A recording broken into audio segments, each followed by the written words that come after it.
संस्कृत में 5 लकार होते हैं और उन 5 लकारों को हम आपको बताने चल रहे हैं। तो उसमें से लकारों की अगर हम बात करें तो पांचों लकारों में पट धातु के हम पांचों लकार के नाम बताएंगे। साथ ही साथ इसी तरह से सभी लकार के नाम होते हैं। तो पट धातु का अर्थ होता है पठ, धातु का अर्थ होता है पढ़ना। और यह लट लकार में किस तरह से इसका रूप चलता है? प्रथम पुरुष एक वचन में होता है पठति, दो वचन में पठता और बहुवचन में पठन्ति। मध्यम पुरुष एक वचन में होता है पठसी, दो वचन में होता है पठथा और बहुवचन में होता है पठथ। और उत्तम पुरुष एक वचन में होता है पठामी, दो वचन में पठावा और बहुवचन में पठामह। अगर लट लकार की बात करें तो यह वर्तमान काल में प्रयोग किया जाता है। दूसरा है लोट लकार। इस लकार का प्रयोग होता है आज्ञा के अर्थ में। इसमें प्रथम पुरुष एक वचन में रूप चलता है पठतु, दो वचन में पठताम, बहुवचन में पठन्तु। मध्यम पुरुष एक वचन में रूप चलता है पठ, दो वचन में पठतम, बहुवचन में पठत। उत्तम पुरुष एक वचन में रूप चलता है पठानी, दो वचन में पठाओ और बहुवचन में पठाम। इसी तरह से बिधरी लकार का प्रयोग होता है चाहिए के अर्थ में।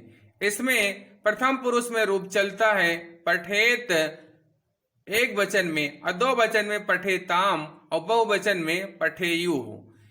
इसी तरह से मध्यम पुरुष एक वचन में इसका रूप चलता है पठे, दो वचन में पठेतम और बहुवचन में पठेत। उत्तम पुरुष एक वचन में इसका रूप चलता है पठेयम, दो वचन में पठेय और बहुवचन में पठेम। और चौथा लकार है लंग लकार। इसका प्रयोग होता है भूतकाल के लिए। इसमें प्रथम पुरुष एक वचन में रूप चलता है आपठत, दो वचन में चलता है आपठताम और बहुवचन में आपठन। मध्यम पुरुष एक वचन में इसका रूप चलता है आपठः और दो वचन में आपठतम और बहुवचन में आपठत। उत्तम पुरुष एक वचन में इसका रूप चलता है आपठम, बहुवचन दो वचन में इसका रूप चलता है आपठताम और बहुवचन में आपठताम। अब लिट लकार का प्रयोग होता है भविष्य काल के लिए और एक वचन में इसका रूप चलता है पठिष्यति, दो वचन में पठिष्यता, बहुवचन में पठिष्यन्ति। ये प्रथम पुरुष का रूप है।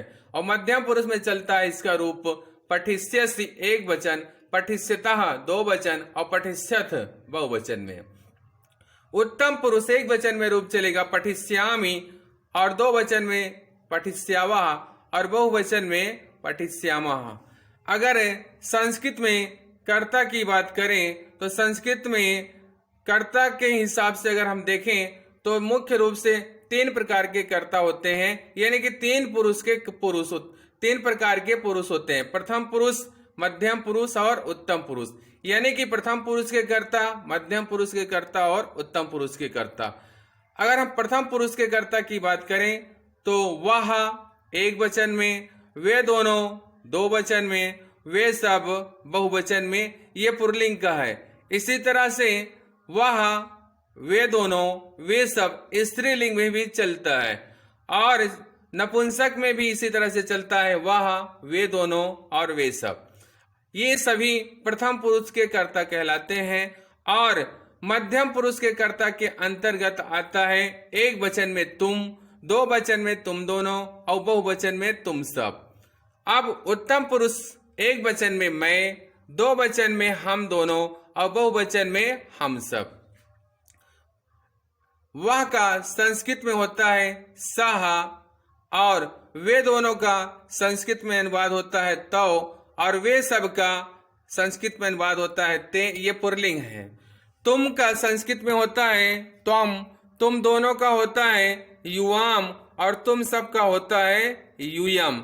और इसी तरह से उत्तम पुरुष के कर्ता मैं का अनुवाद होता है संस्कृत में आवाम, मैं का संस्कृत में अनुवाद होता है अहम और हम दोनों का आवाम और हम सब का वयम।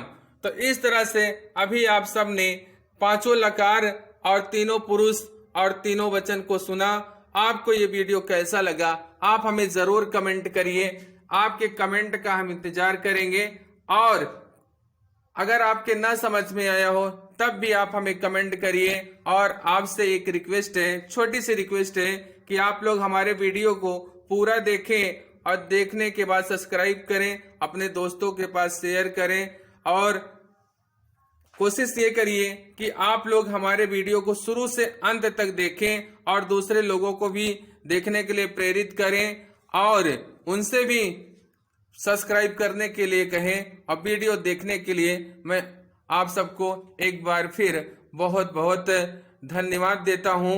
और आपसे निवेदन करता हूं कि आप लोग हमारे वीडियो को ज़्यादा से ज़्यादा लोगों तक शेयर करें और लाइक करें और सब्सक्राइब कराएं। वीडियो देखने के लिए आप सबको बहुत बहुत धन्यवाद।